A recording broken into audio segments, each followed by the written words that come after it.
Hi అండి, నమస్తే. నేను మీ Kamakshi. Welcome back to Kamakshi channel. ఈరోజు మన ఛానల్లో నేను గుల్కంద్ రెసిపీని ఇంట్లోనే ఎలా తయారు చేసుకోవాలనేది చూపిపోతున్నానండి.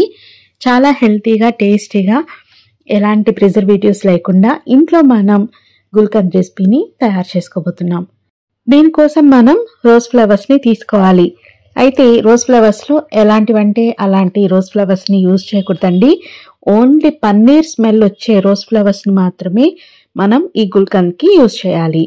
ఇవి మనకి మార్కెట్లో దొరుకుతూ ఉంటాయి కదా, అప్పుడు దీని స్మెల్ కనుక చూసినట్లయితే మంచి పన్నీర్ వాసన వస్తుంది.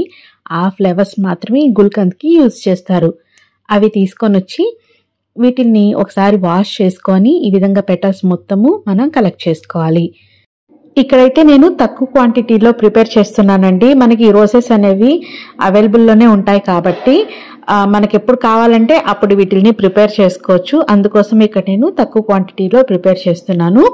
ఈ గుల్కంద్ రెసిపీని మనం తయారు చేయబోయే ముందు దీని గురించి మనం కొంచెం తెలుసుకుందాం. గులాబీ రేకులతో తయారు చేసే ఈ రెసిపీ టేస్ట్లోనే కాదండి, పోషక విలువల్లో కూడా సూపర్ అనాల్సిందే.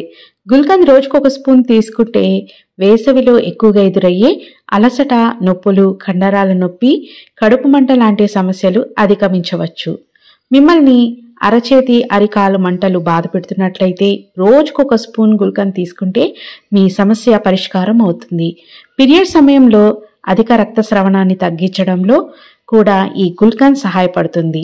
అంతేకాకుండా పరగడుపున భోజనం తర్వాత టీ స్పూన్ గుల్కంద్ని తీసుకున్నట్లయితే జీర్ణ వ్యవస్థ పనితీరు మెరుగుపడి ఆహారం సులభంగా జీర్ణమవుతుంది. ఎసిడిటీ, గ్యాస్ట్రిక్, అజీర్ణం, అల్సర్ వ్యాధులు నయమవుతాయి. ఇప్పుడు ఇది ఎలా తయారు చేసుకోవాలో చూసేద్దాం. ముందుగా ఒక మిక్సీ జార్ తీసుకొని ఇలా కడిగిన రోజా పూరెక్కల్ని ఇందులోకి యాడ్ చేసుకోవాలి. తర్వాత ఇందులోకి పటికని వేసుకోవాలి. తర్వాత ఇందులోకి సోంపును కూడా యాడ్ చేసుకోవాలి. పటిక ప్లేస్లో మీరు బెల్లాన్ని కూడా యూజ్ చేసుకోవచ్చు. తర్వాత ఇందులోకి నేను ఫ్లేవర్డ్ సోంపుని వేస్తున్నానండి. మీకు ఈ ఫ్లేవర్డ్ సోంపు నచ్చకపోతే స్కిప్ చేసేసేయండి. బట్ వేసుకుంటే మాత్రం చాలా మంచి టేస్ట్ వస్తుంది. అండ్ పటికతోనే కాదండి, బెల్లంతో కూడా మనం ఈ రెసిపీని ప్రిపేర్ చేసుకోవచ్చు. తాటి బెల్లం తీసుకొని కూడా ఈ రెసిపీని ప్రిపేర్ చేసుకోవచ్చు. ఇక్కడైతే పట్టికని యూజ్ చేస్తున్నాను, షుగర్ మాత్రం యూజ్ చేయకండి. ఇలాగా మెత్తగా గ్రైండ్ చేసుకోవాలి. ఇలా మెత్తగా గ్రైండ్ చేసుకొని ఒక బౌల్లోకి తీసేసుకోండి. ఇప్పుడు మనం ప్రిపరేషన్ స్టార్ట్ చేద్దాం. స్టవ్ పైన ప్యాన్ పెట్టేసుకొని మనం గ్రైండ్ చేసి పెట్టుకున్న రోజ్ పేస్ట్ని ఇందులోకి యాడ్ చేసుకోవాలి. అయితే స్టవ్ ఆన్ చేయకూడదండి. ఇది యాడ్ చేసుకున్న తర్వాత స్టవ్ ఆన్ చేసి లో ఫ్లేమ్లో పెట్టుకోవాలి.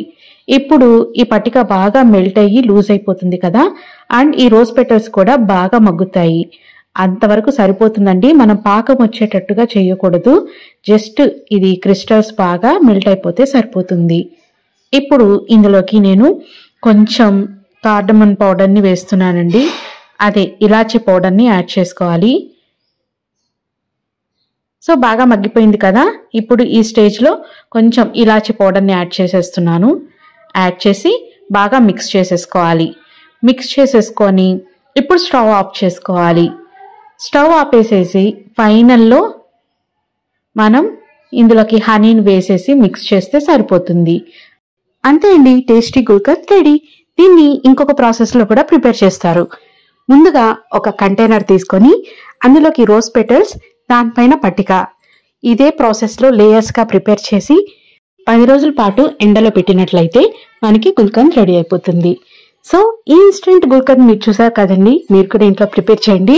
మీకు ఈ రెసిపీ ఎలా వచ్చిందని నాకు ఫీడ్బ్యాక్ ఇవ్వండి. ఎన్నో హెల్త్ బెనిఫిట్స్ ఉన్న ఈ గుల్కంద్తో మనము లడ్డూస్ ప్రిపేర్ చేసుకోవచ్చు, పాన్లో యాడ్ చేసుకోవచ్చు. డైలీ 1 టేబుల్ స్పూన్స్ వచ్చి అడల్ట్స్ తీసుకోవచ్చండి. 1/2 టేబుల్ స్పూన్ వచ్చి కిడ్స్కి ఇవ్వచ్చు. మీకు ఈ రెసిపీ నచ్చిందా? నచ్చితే తప్పకుండా లైక్ చేసి షేర్ చేయండి. నెక్స్ట్ మరిన్ని వీడియోస్తో మేము ముందుకు వస్తాను. అంతవరకు బాయ్ అండి, టేక్ కేర్.